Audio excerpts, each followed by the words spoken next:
Welcome, welcome, welcome to Science Mind 101. I'm not exactly sure which class we're on, but it's November before Thanksgiving in the year 2018. We always begin with spiritual mind treatment. Take a deep breath and let it go. Take another deep breath. And as you let it go, let go of any cares or concerns you might have brought in with you. Anything that needs to stay out there, you can pick it up later. You don't need it now. Please continue to breathe. And we know that there is one power and presence that is in and through all. It is before there was beginning. It is beyond time and space. It manifests out of itself, becoming that which it creates. And I know that each one of us is a divine individualization of spirit. We are spiritual beings living in a spiritual universe governed by spiritual law. And I know that as we move through this class tonight, we awaken more and more to that spiritual revelation of who we are, powerful, creative, amazing beings of health, prosperity, love, and joy. And I know that we hear what we need to hear, we get what we need to get, and we use these principles to live better and better lives each and every day. And so with great, great gratitude for Science Mind, Ernest Holmes, Center for Spiritual Living, everybody in this room and everybody online who's part of our class, I simply release this treatment into all that God is, knowing that God is all, as together we say, and so it is. Wonderful, wonderful. Hi, Jax. Good to see you. Welcome, Tiana. Tiana's here for the first time. Glad that you're here. And it's week 9. Well, but it's not class 9. No. And so for everybody watching online, week 9 doesn't help. So we did homework. I was a little ahead of myself. We have done homework up until tonight through Chapter 8, The Power of Thought. And then next week is going to be the 2 chapters on prayer and faith.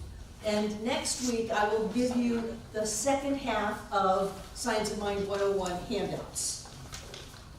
Okay? Okay. Yeah. So come next week so you get your homework. Yay! And Breezy, you said you had a question about the Homework. yes. Okay. On page 21, the question 6, it says, what is the atmosphere of our own thinking? I read it, and atmosphere doesn't make sense. Think of to me. Pigpen. What is the atmosphere of our thinking? Our thought atmosphere. Think of the Peanuts character Pigpen. He had an atmosphere around him. It went out before him. It stayed behind him. It touched everything in his world.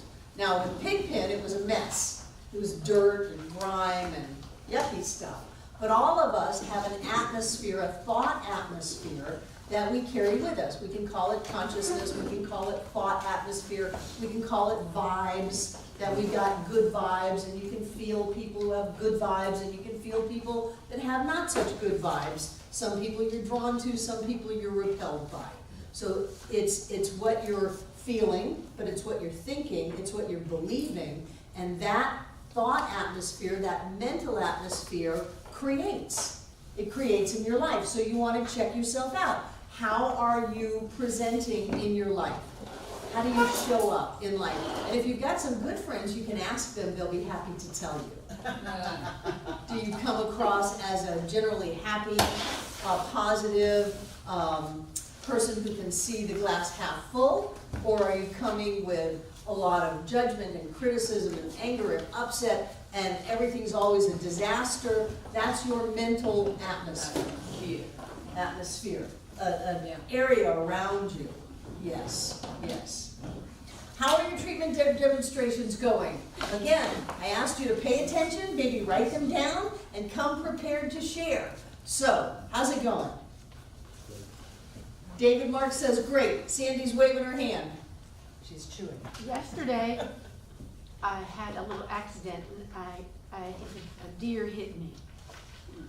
And I was real shook up. It messed up my car really bad. And so this morning, I had to go to the body shop, and you can't even open a door in a car to climb through. So I did a treatment that someone would fix my door so it would open, and then, I'd get a really good quote. I So- can't hear. Could you please? Louder, yeah, please. So she did a treatment that somebody would fix her door to open and she'd get a really good quote. Yeah. So, I went through, did research on who to go to the bike shop, so I picked this one place to go to. So I drove over there, it was in Biltmore Village, and the guy said, "How can I help you?" And I said, "Well," I said, "a deer hit my car and it's messed up pretty bad." And he goes, "I saw someone hit a deer yesterday on Brevard Road." I'm like, "Really?" And then he looked at my car, he goes, "That car." And I was like, what synchronicity? Out of 90,000 people in Asheville, and this, I go to the man who saw the accident happen yesterday.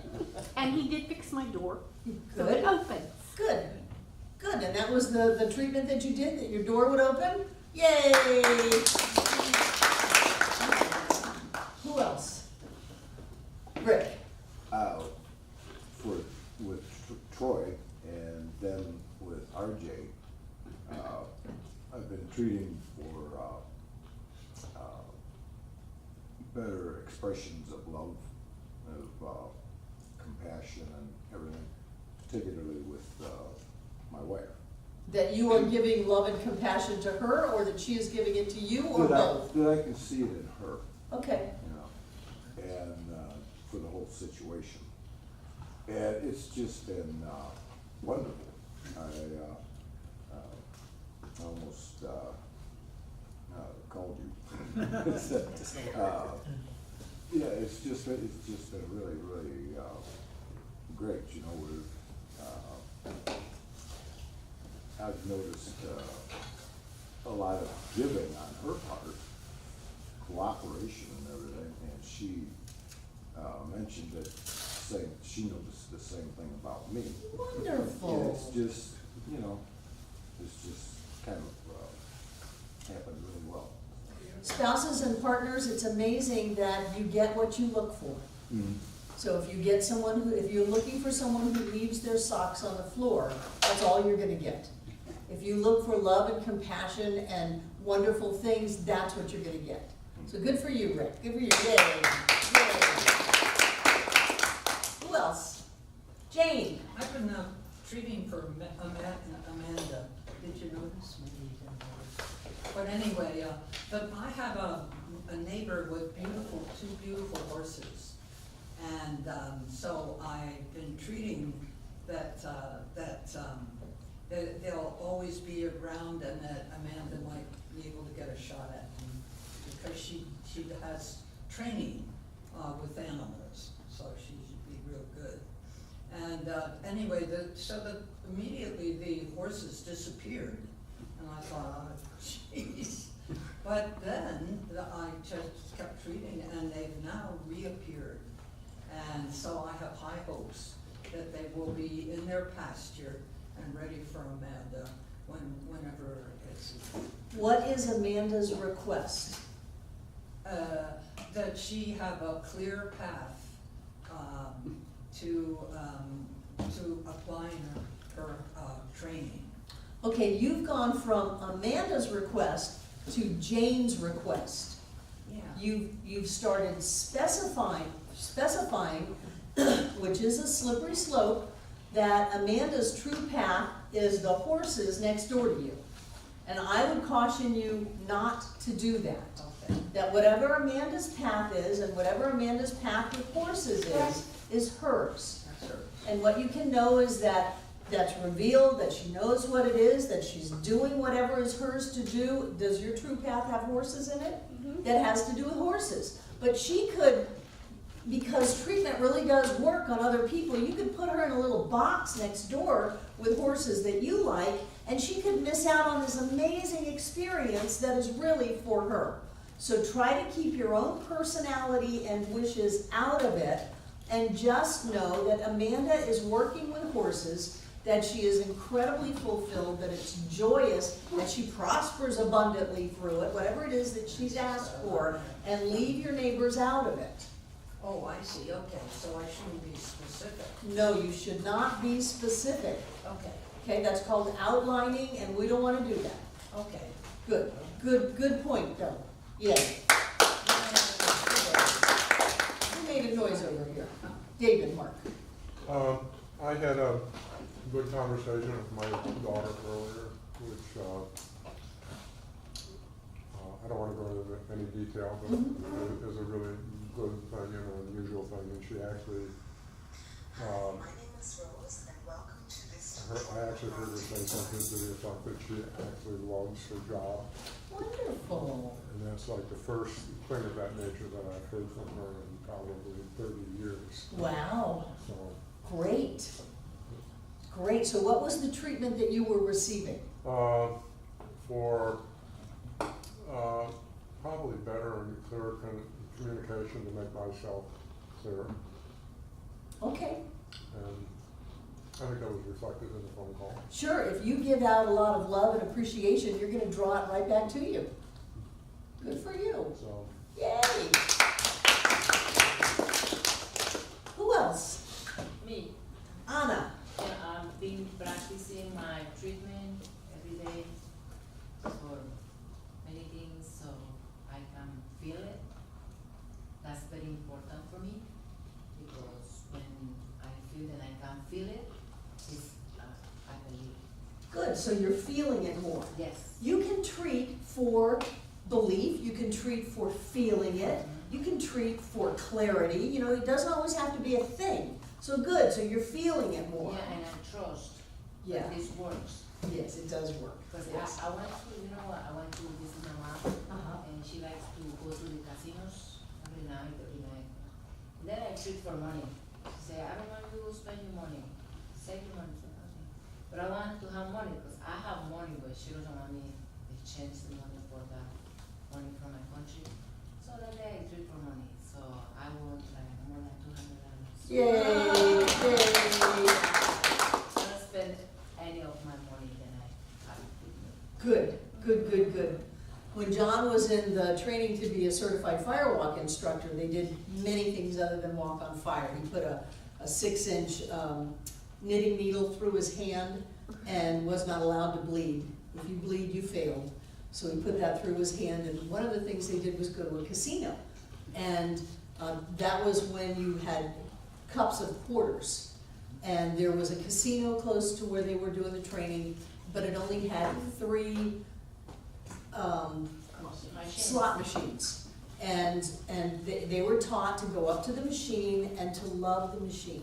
Just love the machine. Before you put any money in the machine, love the machine. Establish a relationship with the machine. There's an intelligence within that machine. There's prosperity within that machine. You're connected to that machine. And he couldn't get in for quite a while because there were like 20 people in the training and 3 slot machines. So he sat there and he watched. And he watched this woman put the money in, how it worked, you know, and pull the thing. And she got up and left. And John went and sat down in her seat and looked at the person next to him and said, "What did you do?" And they said, "Well, it's that button." So he pushed the button and the machine paid off. The thing was, he never put any money in the machine. He never put any money in the machine. He sat down, pushed the button, and it paid off. It wasn't a huge amount of money, but it paid off with no money in it. So whatever it is, if your car doesn't start, don't get mad. Do a treatment on the car. If your computer's acting up, do a treatment on the computer. If your spouse is not being compassionate and loving, do a treatment on that. Do a treatment on everything. I always tell people who work here that everything they touch is a biofeedback machine. And if something's not working, it's about you. You brought that mental atmosphere with you and tainted the thing. That's why nobody's allowed to work in the kitchen unless they're happy. You don't get to do it out of duty or obligation or feel like you're put upon in there. Because that energy touches the food, and then people actually put that food in their mouth, so we don't want any of that. So no matter what it is you're doing or touching, understand that what you put out is going to affect everything that you're dealing with. And if you're conscious, you'll be aware of that coming back. I drove a car that should not have run for years, because every time I got into it, I did a spiritual mind treatment. I know that this car is an individualization of spirit in divine form with all of the wisdom and intelligence of all that God is, manifest as this car. I know that it runs in harmony with all of the physical laws of the universe. It starts quickly, it gets me where I'm going directly and easily, and I have a wonderful experience in this car. And with great gratitude, I release this into all that Spirit is, knowing that Spirit's right in this car, right here and right now, and then I would turn the key. And that kept that car running. And we've gone out late at night with people after class where their battery was dead. I know that the energy of the universe is right here and right now in this car, in this battery, and that it's filled with energy and all that stuff, and it starts up. Your life is a part of you. Whatever it is that you're putting out, you're going to get back. And it's going to come in disguise. It's going to come like people or circumstances or mail or phone calls, but it's all you. And it's all your mental atmosphere, and it's a reflection of the power of your thought. Okay? Do you have any other questions from the reading for tonight? Good, because I prepared every day. So I want to talk to you about prayer. I'm so happy to have coffee. I haven't had coffee for 6 months. Supposedly I'm okay drinking coffee at nighttime for my biorhythms. My body caves if I drink it in the morning, so I'm making my body create energy and focus in the morning, but come 7 o'clock I can have some coffee. So, people talk about signs of mind and ask, is our word for treatment, affirmative prayer, is that the same as a regular prayer? And the answer is always yes and no. Affirmative prayer is a prayer that is positive. Many times a traditional prayer is a prayer that is what? We ask.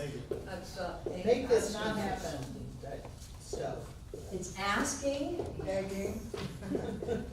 Leading. begging, Demanding. Hoping. hoping. Okay, Susan. Negotiating. Negotiating. Deal Yes. making. If you do this, I'll do this. Really. And an affirmative prayer is what? All positive. No pavement. It's positive, knowing, Trusting? Trusting. trusting, Directive. directive. Okay, that's enough. And the difference in these two types of prayer come from the difference in the way we see whatever God is. So in a more traditional mindset, God is something outside of us. Often it's a guy up on a cloud with a big robe and a big G embroidered on the pocket. And on the one hand, it's got blessings, and on the other hand, it's got curses. So it's a very neurotic deity. It holds on to grudges. It places insurmountable tests in front of people with the punishment of eternal damnation. I mean, even in the Bible, Job was just screwed over. It was a very neurotic story.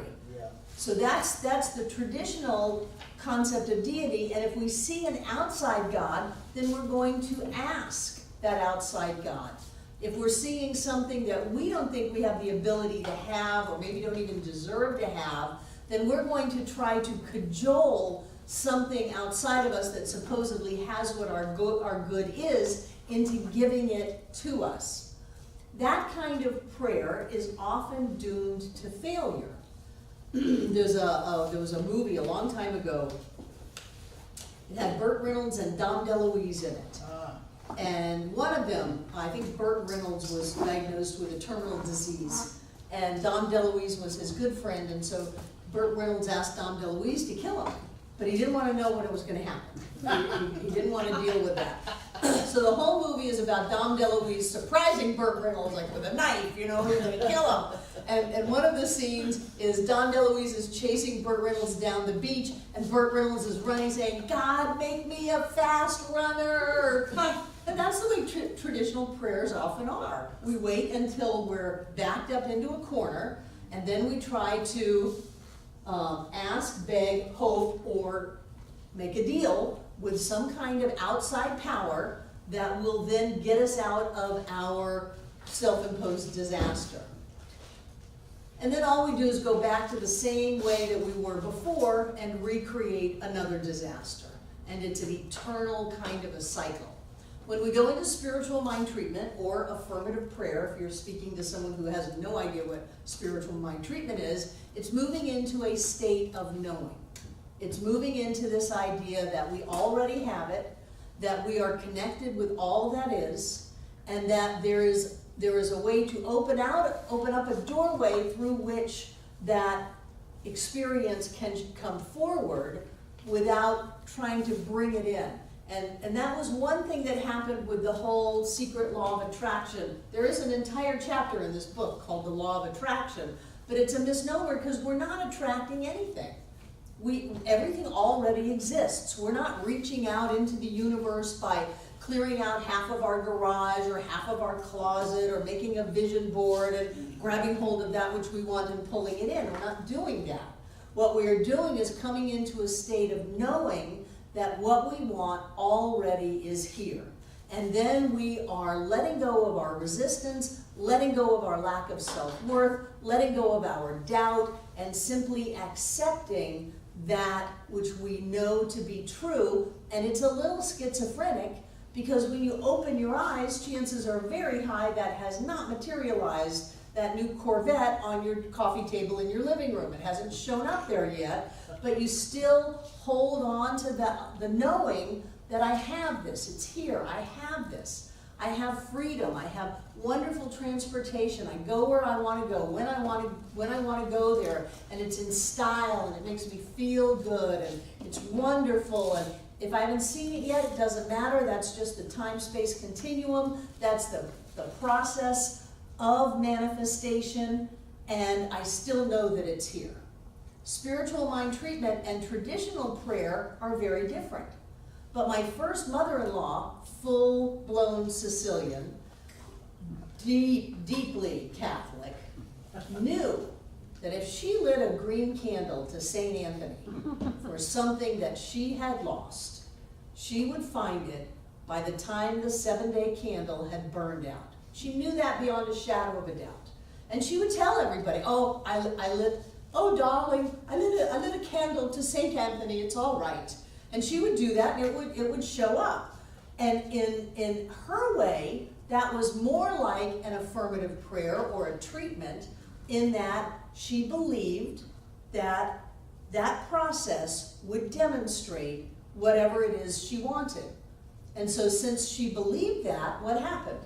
It did. It did. The woman was a master manifester. She just needed endless green candles. And the same, Pardon me? and the same.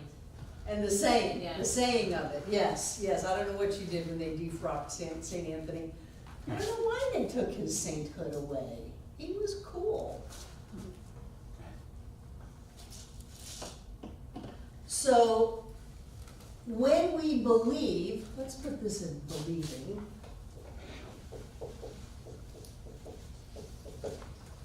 And this one is hoping.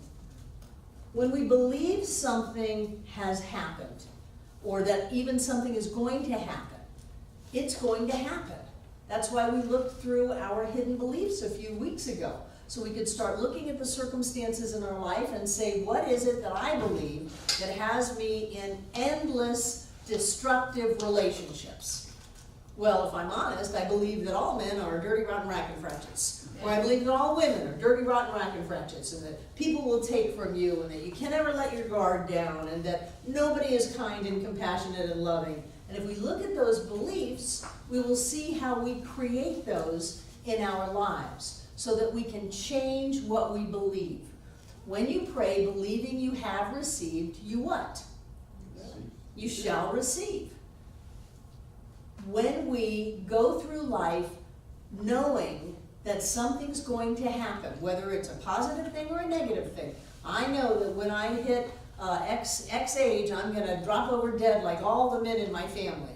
And we've had a couple of people in this center who when they went past that year into the next year, said, wow, what a relief this is, because grandfather, uncle, father, they all keeled over at such and such an age, and they were concerned about that.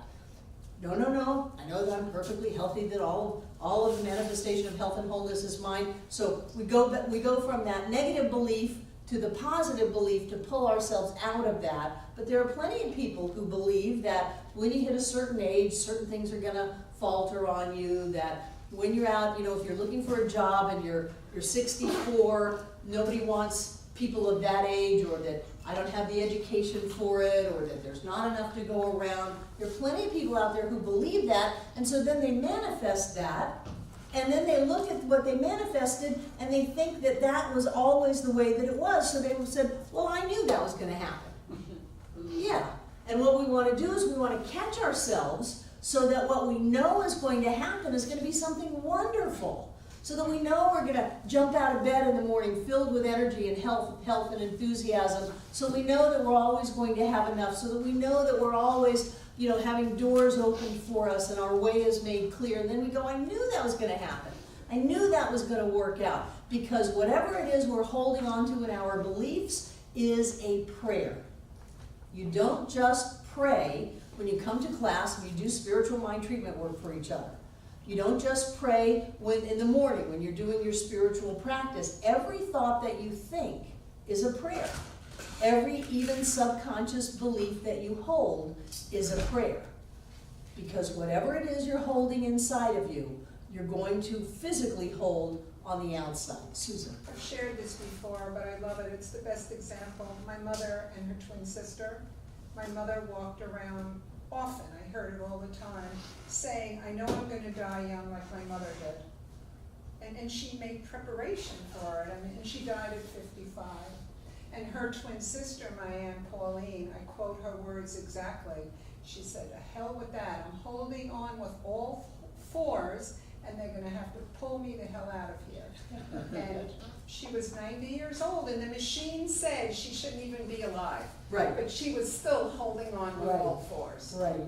And she knew, because we discussed my mother's beliefs and her beliefs, and she believed in her beliefs that it was part of what was going, or what was going on. Right, and the whole physical aspect, they were twins. They were twins. So when you say, well, that's genetics, nothing is genetics. Nothing is genetics. They've proven that you can open your genes or close your genes. That your genes react in reference to the environment that they are in. That you can be healthy or sick depending on the environment that your cells and your genes are in. And you can have a sick body and put it in a healthy environment with a healthy mental atmosphere, and your cells will become healthy, and your genes, if they were prone to disease, they will close. And if they were prone to health or wholeness, they will open. I mean, they're watching genes open and close. They say it's like books on a shelf. You can go and pull the gene down that says, I'm gonna die at 55, and open it up and bring it forth in your life. Or you can close it and put it on the shelf and pull out the gene that says, I'm gonna live to be 90, and open it. And we do it by the environment that we put our body in. And so that's the same environment that we put our life in. We put our money in it, we put our relationships in it. You just showed us that, Rick, by just simply looking for Miriam to be compassionate and loving. All of a sudden, you both are just having a love fest up there. That's wonderful, because you brought a different environment to that. And that's our job. That's why we do that. Does that make sense? Yeah.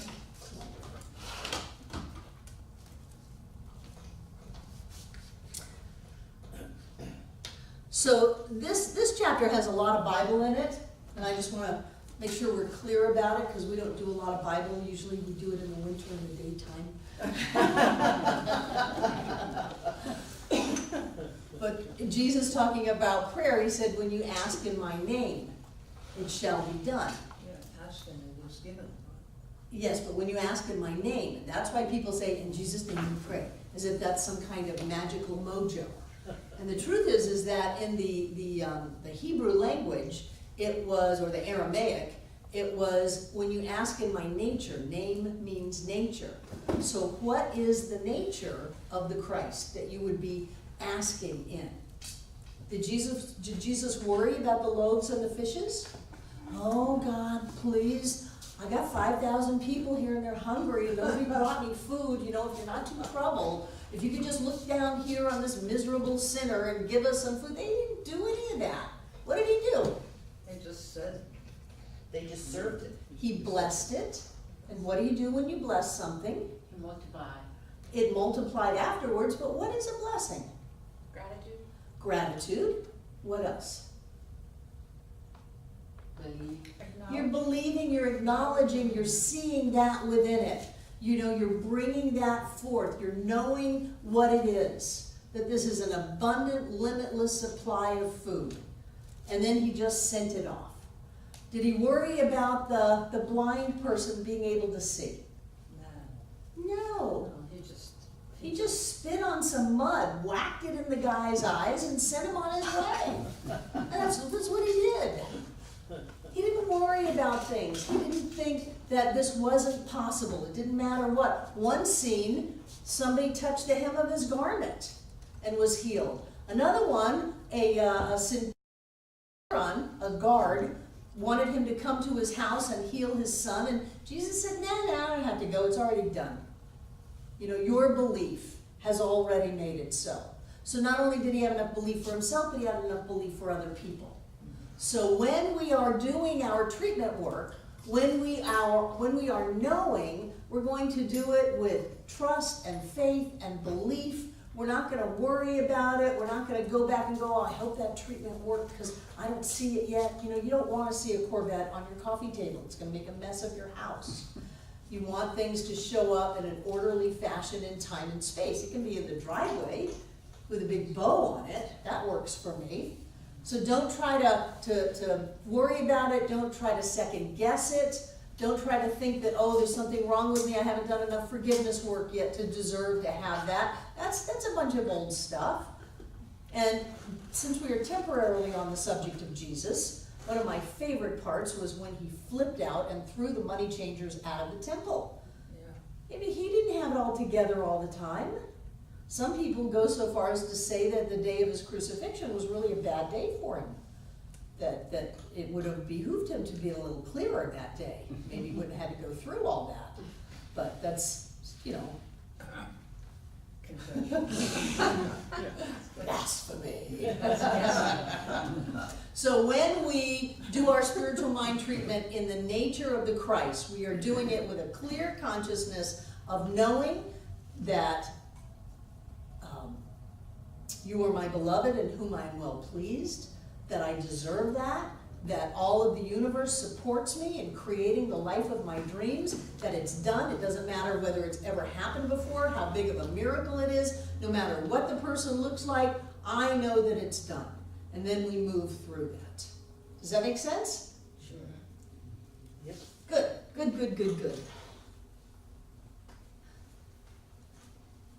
The answer to the prayer is in the prayer when it is prayed.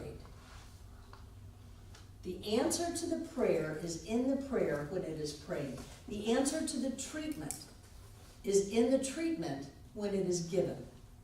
What does that mean? What is the answer to the treatment? That things work out like what you want. That it demonstrates. The treatment demonstrates. It manifests. So the manifestation of the treatment is in the treatment when the treatment is given. What does that mean? In the The doing. word's already created it Done. energetically. That you've already created it energetically. Susan. I was gonna say it's in the doing, in the act of doing it, you know that it is. You know that it is. Anna. When we treat, at the same time we create. Yes. So you've created it in the treatment. What kind of a treatment are you gonna have if you go, and so it is, and you go, gee, I don't know if that's worked, I don't know if that worked, I don't know if that happened. It didn't. You didn't do a very good treatment, No. because you just did another treatment that says it didn't work, it didn't happen. RJ? Is it really a creation or is it just a knowing? Because we're not creating anything out of nothing, we know it's there. Oh, sure. That's what you were I saying. know, I know, I know. We don't create, we discover and use, and yet we're stuck with language. So the knowing is the cause point, the creation is the effect. So we're not really doing the creating, spiritual law is doing the creating. We're setting law in motion by our knowing. By our knowing that whatever it is we are doing this treatment for has happened. If I'm treating Steve for health, then I am knowing every cell in his body is absolutely healthy. Every organ, every tissue, every muscle, every system is all working in divine harmony exactly the way it was intended to work. That there is a wisdom and an intelligence within his body that is manifested now. He has everything that he needs for vibrant health and easily releases anything that he no longer requires. And that he is walking health right here and right now. The very process of knowing that is the manifestation of that treatment, taking only so long as is required in time and space to show up. Sometimes we have instantaneous healings that are miraculous, and sometimes we have process healings. I know there are a lot of people who don't like the process healings, they want the instantaneous healings. I don't care. As long as everybody gets healed or gets returned to their state of health and wholeness, I don't care how long it takes. But you're right, it is the knowing that it is cause, and creation is an effect. That was always a sticking point when we were Center for Creative Living, because we don't really create. What do you Sandy? mean by processed? Well, if you treat for a brand new car or perfect transportation or something like that, and you want it to show up on the coffee table in your living room, that's not going to be the best experience for you. There's a process. I mean, it may be pulling into your driveway, but that's a process. So sometimes we have instantaneous demonstrations, and we have those a lot. And other times they're process demonstrations. Dave Williams has been treating his hip for years, and he is regrowing the cartilage in his hip. He was a world-class surfer, and he just beat his body up. And it's taken him 4 years to get to where he can walk without any pain. He's got cartilage now, and he believes that he will surf again. So that's a process healing. And sometimes people come and they get very frustrated, but everything is now. So if it's already happened now, if we know that it's now, what difference does it make if the now is 4 years? It's always now. And so if we get emotionally attached to, no, I want it right this second, I have to go, what is going on in your consciousness that you have to have it this second? What is it that you are not okay with in your world? That you're, dominating and controlling and manipulating and demanding instead of knowing and accepting and embracing this wonderful process of life. Steve. Thank you, I felt that. Oh, I did too. I did too. It's kind of hard for me to pull away from you. Yes. And Spirit can only give to us what we can take. I would say Spirit can only give to us what we can accept. What does that mean? What is it again? Spirit can only give to us what we can accept. Again, in this dualistic languaging, because we're using languaging, we're not really being given anything. How about we can only have as much as we can accept? That's better languaging. Because it's coming through our consciousness. And remember last week we talked about expanding your consciousness big, as far as you can get it past where you had it before. So that you can accept, have a mental equivalent, a mental mold, so that you can accept more good. If I can only accept $10 an hour, then even though there is uncounted trillions of dollars flying around, I can't have any more than $10 an hour. If I can accept $100 an hour, then I can have that $100 an hour. And I don't have to go beat the doors down and try to get another job or whatever else. It will all reveal itself to me, and I'll move forward on it. If I can accept millions of dollars or $1.6 billion from the woman in South Carolina, and she had a very strong connection, spiritual connection, religious connection. When they asked her what the first thing she was going to do with that money, she said, pay my tithe. Now that's a more religious kind of phraseology, but she was going to give back into the universe that 10% of what it was she got from the amazing, whatever it was, Powerball, Lotto, Mega Millions, Mega Billions, they're gonna have to start calling it. So as much as you can accept, you can have. And if you find yourself struggling with not having enough, it's not about going and getting 3 jobs and beating yourself to death. It's about opening up your level of acceptance, your level of deserving. I deserve to have a rich and wonderful life filled with beauty and joy and fun and happiness. I deserve that. Not because I do things, that's living in a do-do world, but because I am. By my very nature of being, the fact that I am, I deserve to have it all. Jane? Yeah, how are you supposed to know how much you can accept? You look at your life and see how much you got. Well, but yes, As much as you have is as much as you can accept. I have watched you over 10 years not be able to accept love and friendship and connections with people, and opening up to accept to where you say this is your family. yeah. Yeah, I mean, Amanda was gonna drive you across the country or something, I remember. I It was, I think, at Thanksgiving a few years ago. That's right. Yeah, yeah. See my So, brother. so we look at what we have, and we know that that is our level of consciousness, our level of clarity, our level of mental acceptance, whatever it is you want to call it, but it's coming from inside of us. It's how much can we hold, and we work on holding more. Susan, Just the thought, we'd go to the ocean with a thimble right? or a bucket. Right, Or a or a bat. pump, a Or a pump, pump. a pump. Don't go with a thimble, go with a pump. Good, good, good. Do you have any other thoughts on prayer? Any questions about prayer? Let's talk about faith. I love faith. And I don't love it in the traditional sense that when everything is falling apart, you're just supposed to sit there and have faith that whatever God is, the outside guy on the cloud, has some kind of a plan for you that you don't know. I don't like that one at all. But what I know is that the universe supports me, that I am loved, and that as I stay clear, everything really does work out. And so my job is to stay clear.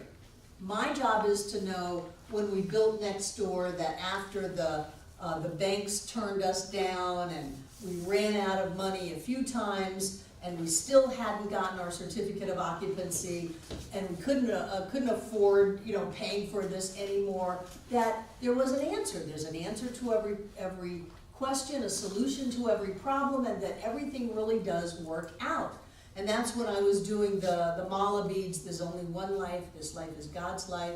This life is perfect. This life is my life now. Because that was my way to dispel the boogeyman in the middle of the night that would come and go, you're $50,000 short on this. And what are you going to do? Are you going to just close it up and pretend like it didn't happen? That's not going to work. No. This is all going to work out. I don't know how it's going to work out, but I know it's going to work out. So I take charge of my own faith. And by doing that, I then create or demonstrate the outpicturing of that knowing, which I can then look at and go, yay, it really did work out. And one of the techniques that I use is look at all of the things in your life that you thought were impossible or that you thought weren't going to work out, that did work out and did happen, and then acknowledge that so that when something comes up again, you're not blindsided by it as if this is the first time you've ever been in that experience. You've been through this a lot. And so understand that things are going to work out. I get people in my office who, the spouse left them. and they're just, I don't know what I'm gonna do, all is lost. I go, no, it's not. You are a player in this, and usually harsh counselor Barbara comes out, and I say, they did for you what you didn't have the courage to do for yourself. So when you wouldn't leave them, when you knew the time was right, and do it in an amicable, loving experience, you made them take charge and do it. It came out with all of that pent-up upset and anger. You did this.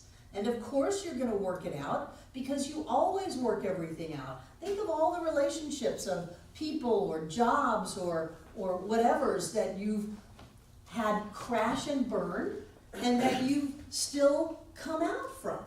Some people come into my office and they go, oh, I've got to file bankruptcy. I go, great. You know what bankruptcy is? A new start. It's legal forgiveness. That's literally what it is. You are receiving forgiveness for your debts. Now, how could that be wrong? How could that be wrong? So I like the idea of self-generated faith that things are going to be okay, things are going to work out, that spirit really is all that there is, and that everything is an outpicturing of that divine energy, and all I need to do is stay clear for a little while, get back on my feet, and move forward. And then that demonstrates, and that's what we have. The opposite of faith is fear. Fear that all is lost, fear that nothing's going to work out, fear that the earth is going to open up and just swallow us up, and, even fear that we're going to die.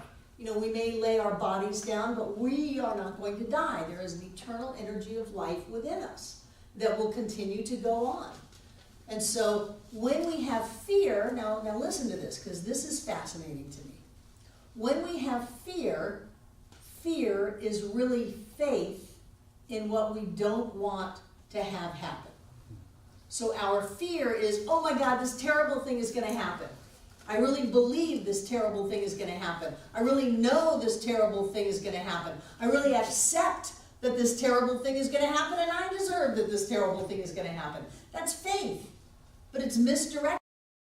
Faith directed to what we don't want instead of what we do want. If we're going to put all that energy out, let's put it out towards something that's going to work for us. We put our faith in the wrong way.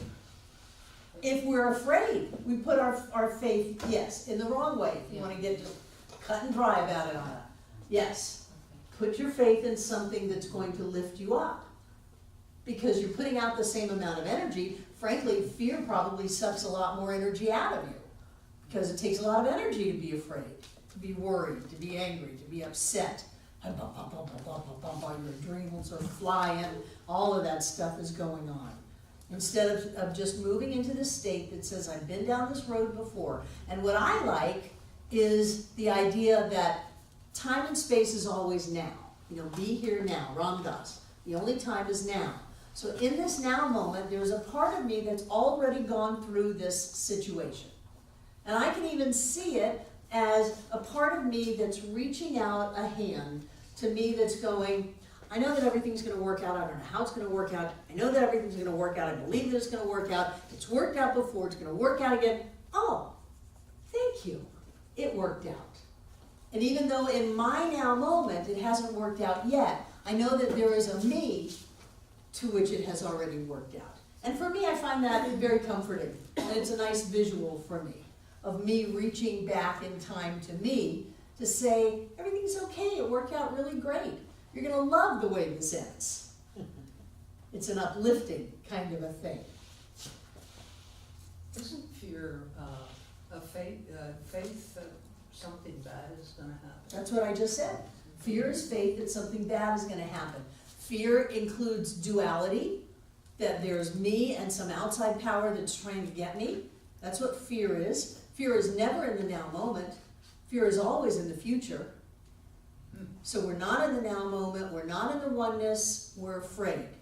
And if we're going to go ahead and use all that energy, we might as well bring ourselves back into a knowing that everything is going to work out just fine. And then that becomes our treatment. Everything's worked out just fine. Everything has worked out just fine. Everything is fine. Everything is fine. Everything is fine. Everything is fine. And that becomes our treatment instead of the freak out. Does that make sense? Yep. Good. And do you know, a simple definition of what faith is? Nope. Okay. I don't think it's a simple thing, and I don't want to give you my words. I think that it's calmness. Well, what is your definition of faith? Belief. Trust. Believe. Here, give me a second, let me make some room.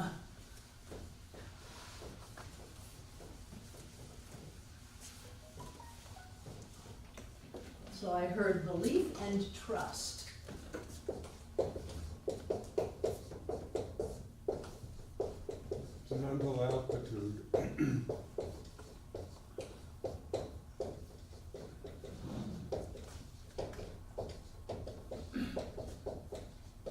What kind of a mental attitude? It's a positive Positive. attitude, Positive. focus on something good. Right, positive mental attitude. How does faith feel? That comes from inside. Comes from inside. Does it relax you? Or are you all worried? It's relaxing, it's calming, Relief. it's relief, Serene. serene, yes. To be able to, walk through the valley of the shadow of death and not freak out, not worry about it, not care, you're good, everything is good. Moving on. People who are afraid, they stop and build a condo. And that's their life. You don't want to do that. So what you want to do is you want to learn how to bring forth the faith that you already have. It's as if every time we took a breath and we didn't want to exhale because we were afraid that there wouldn't be any more air, we could look back and go, no, I have breathed many a breath in this life, and there's always more air, so I don't have to worry about whether or not the universe is going to support me with air. Susan? Sometimes I have to work at it a little bit. I have to look in my past and do just what you were describing. I have to look at all of the things that worked out well. Sometimes I look at others. I hear the stories, the testimonials that are given here, or the private conversations here, or wherever I can find them. Sometimes I work fairly hard for that lift and for that reminder when I'm not as strongly standing in my faith. Right, but to be afraid, you would work harder. I know that one too. Yeah. I don't like that one. No, it'll chew you up, Yeah. yes. So I look for it wherever I can, if it's not there as strongly as I would like it to be. I loved the Chicken Soup books when they first came out. Oh, Those me too. first two books, they were so inspiring about wonderful things. There's a story going around the internet now about a nurse in Paradise, California, Oh, yeah. that was evacuating patients out of the hospital in his Toyota pickup truck. And he would evacuate and go back, and evacuate and go back, and by the time he was done, the mirrors had melted, the lights were melted, the sides of his white truck were gray from being torched. And when he got the final approval to get through this one spot of fire, and to be free, and everybody was just charging out of there, he dropped off his people, turned around, went back to the hospital and set up a triage. And Toyota heard about it and is giving him another truck. Yay. You know, things always work out. They always work out. And so when we can look at stories like that and remind ourselves that we truly are loved and supported by all of life, how could life not love and support itself? We are that point of life as us, that we are loved and we are supported, and that there really is an answer to every question and a solution to every problem, and we just haven't seen it yet, so we need to stay clear as it manifests into our lives, and that's what's called faith. But it's not a faith in an outside power that's going to give us something. It's allowing that demonstration to come through our own resistance. And we get rid of the resistance, we turn away from the problem, we turn toward the truth, and that's faith. Did anybody else have anything else they wanted to add to faith?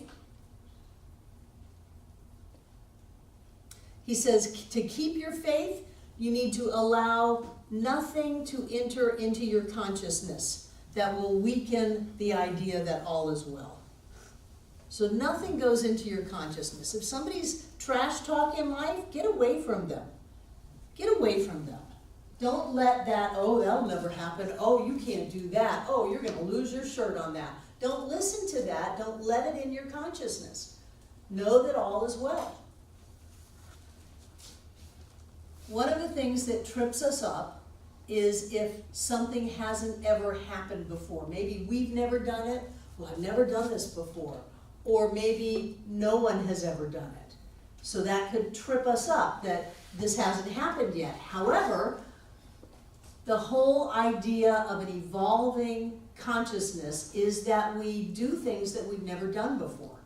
You know, if we as a species never evolved into something new, evolution would come to a screeching halt. And it doesn't. We continue to evolve. Animals continue to evolve. Plants continue to evolve. And that's just life on planet Earth. But there is a concept of evolution and expansion which requires us to do things that have never been done before.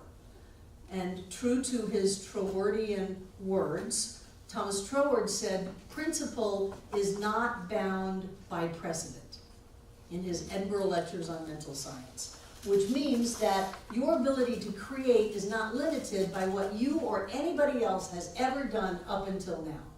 That your ability to create is endless and infinite, and you can do anything as long as you are clear inside of yourself that that has already happened.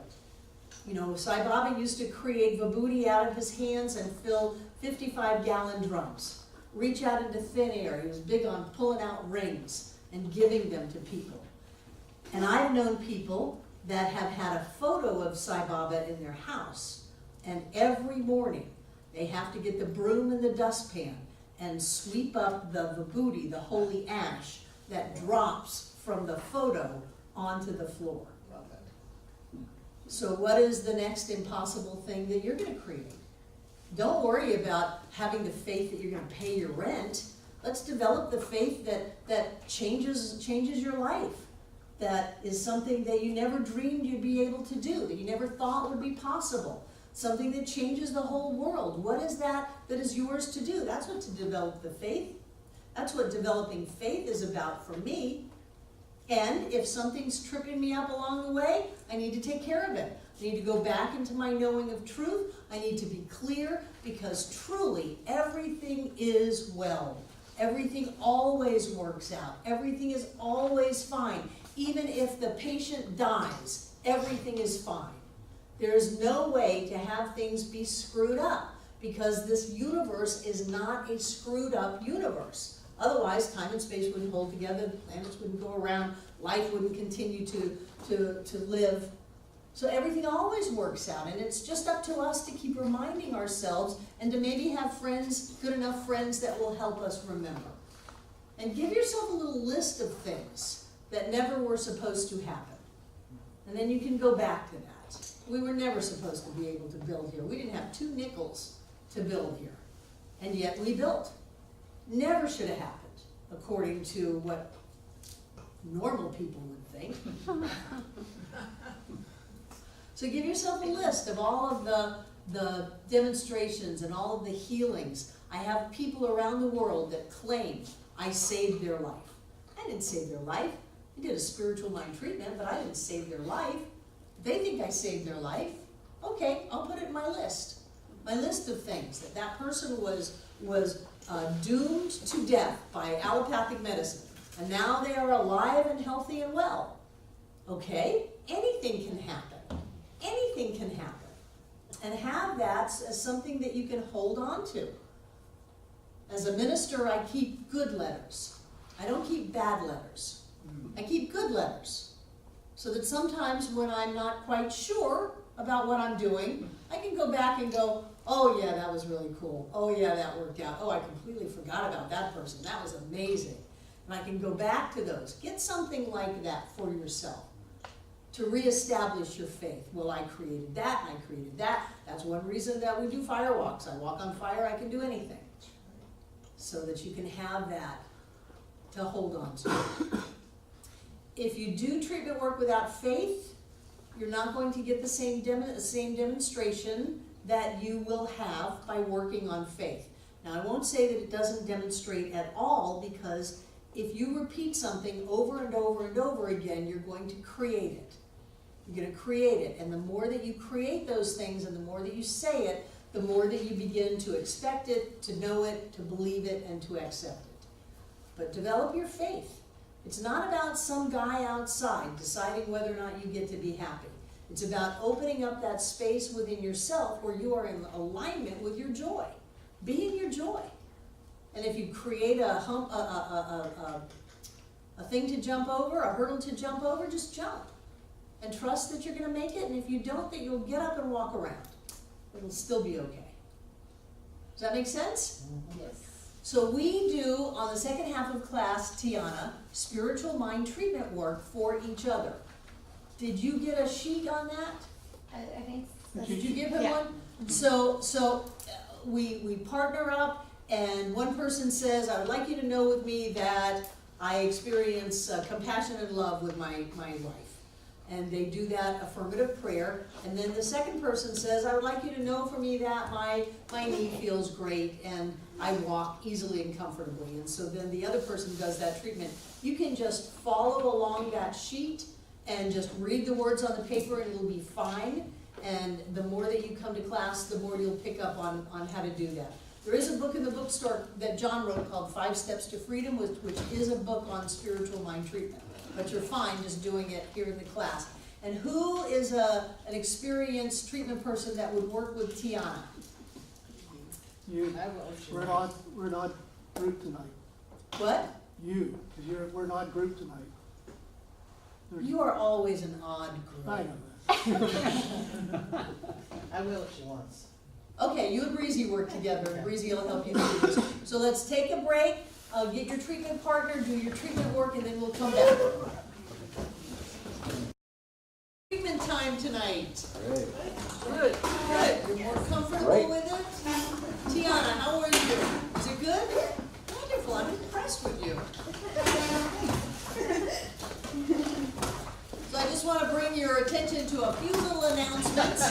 This is Thanksgiving week. So I'm reminding you that on Thursday we have our gratitude circle. It's wonderful. Everybody gets a chance, if they wanted, to stand up and publicly state their gratitude. And it's just very heartfelt and moving experience.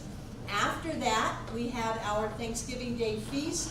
John is making turkeys, real mashed potatoes, dressing, and Blue Hubbard squash pies. So any kind of a side dish that you want to bring to that, you can bring. We only ask that you can come to the circle and not the feast, but don't show up for the feast and not come to the circle. So it's all kind of part of the same thing.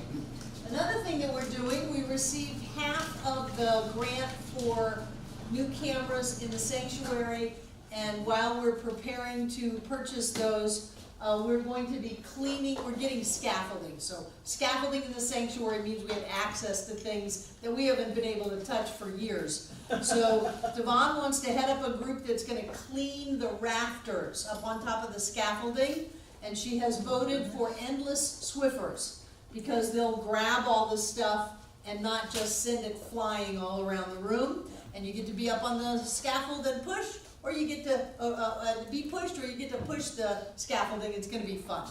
And then a week from tomorrow, Tuesday at 9 o'clock, Deb Love is heading up painting. Anybody who likes to paint, prior to putting the new soundboards on the wall and the cameras, the sanctuary needs some more paint. We're not going to change the color. We really researched color when we did that.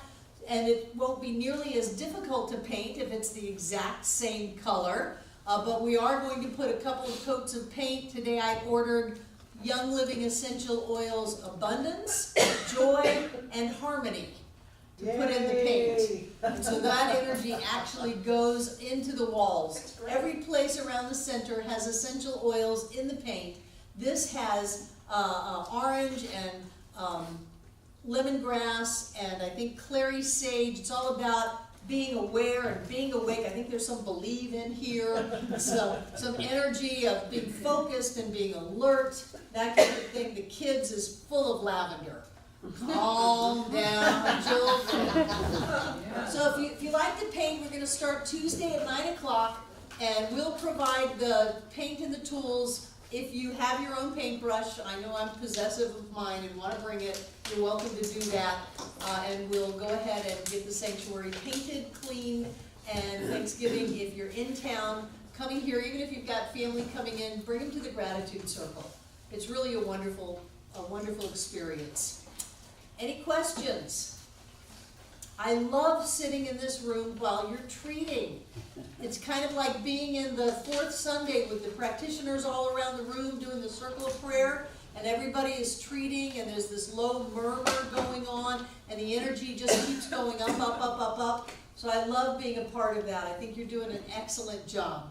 I'm glad that you have stayed with the class. It's really good. You're gonna get new handouts next Monday for the second half of the class.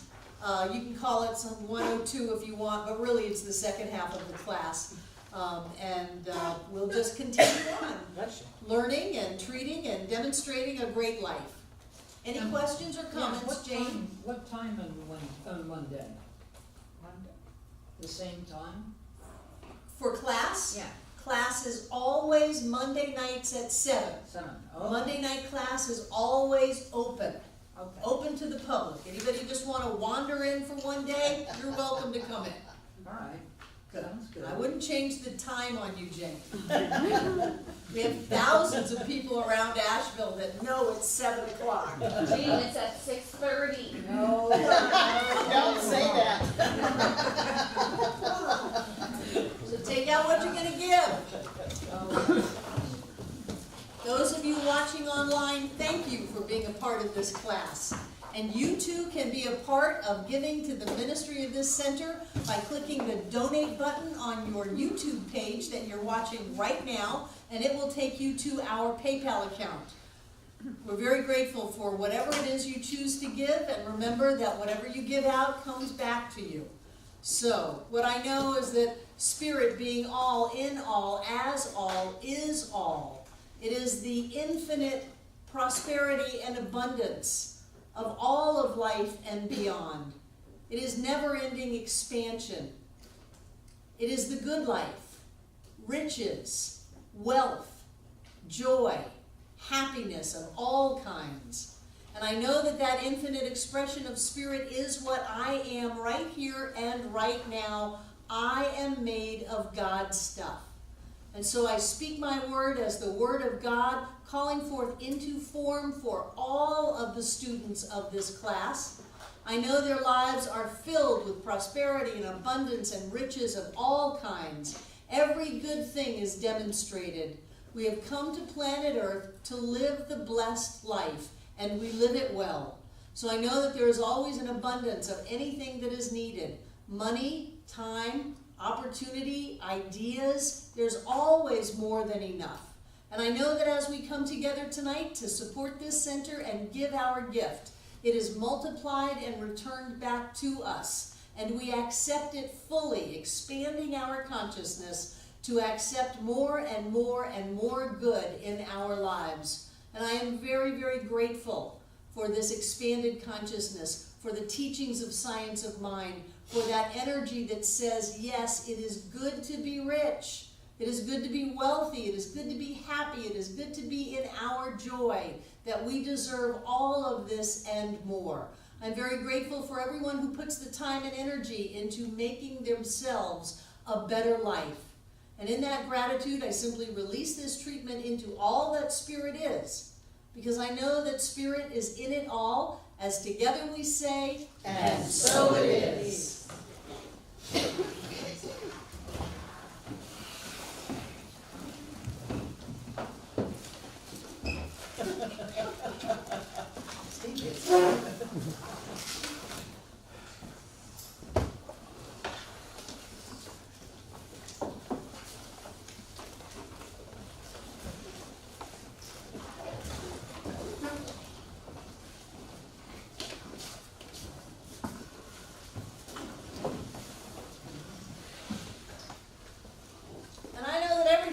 baskets is blessed. Okay? Oh, here.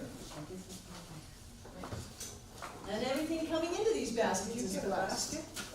Because whenever we give anything, that which we are goes with our gift. Just think about it. If we give a smile, we've put ourselves out into the world. If we give a hug, we've put ourselves out into the world. If we give money, we've put ourselves out into the world. And I see us as beings of light. So I see it as golden light pouring forth from each one of us, filling up this room from the floor to the ceiling and all between the walls. This air is rich and blessed with God as us, touching and blessing and healing each and every one of us, going out around this world to continue to touch and bless and heal every being on this planet. Always here, always now, blessing every one of us here tonight, everyone who has ever been here, and everyone yet to come. And so it is. I love you guys. Have a wonderful week. If I don't see you Thursday, have a wonderful Thanksgiving.